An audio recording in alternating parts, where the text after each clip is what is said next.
शेवग्याच्या शेंगा ह्या अत्यंत पौष्टिक आणि ह्याच शेवग्याच्या शेंगांपासनं आज मी तुम्हाला दाखवणार आहे शेवग्यांचा क्लिअर सूप। चला तर मग तयारीला लागूया।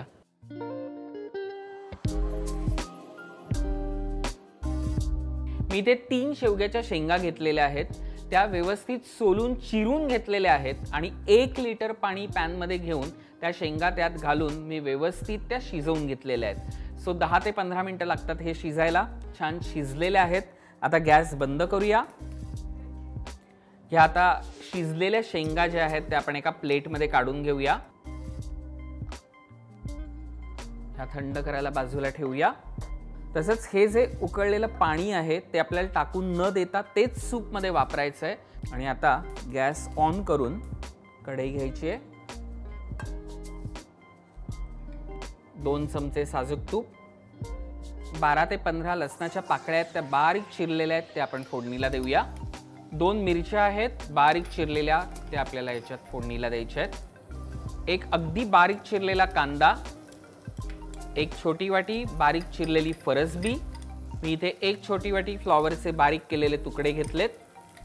1 छोटी वाटी बारीक चिरलेलं गाजर आहे, हे सगळं चांगलं परतून घेऊया। एका बाजूला आपल्या भाज्या परतून होत आहेत, तोपर्यंत आपण ह्या शिजलेल्या ज्या शेवग्याच्या शेंगा आहेत त्या अशा फोडायच्या आणि आतला जो गर आहे तो चमच्याने आपण सगळा काढून घेऊया।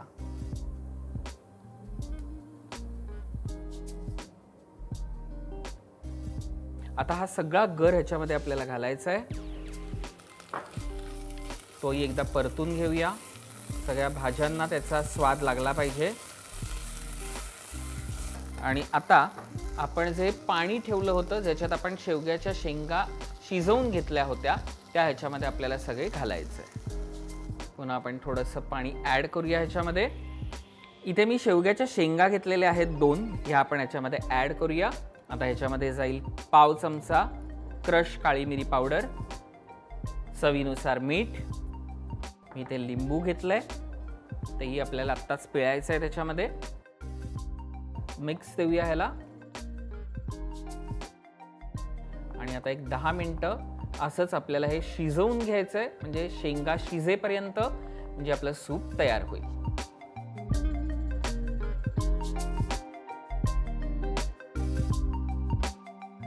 सूप तयार आहे, गॅस बंद करूया आणि सर्व करून घेऊया।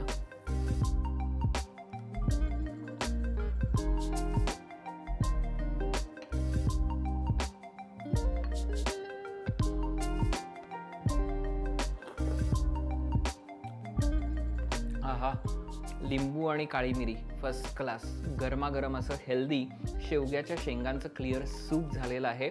हे तुम्ही देखील नक्की ट्राय करा, मात्र आम्हाला कळवायला विसरू नका। पुन्हा भेटूया पुढच्या भागात। नमस्कार।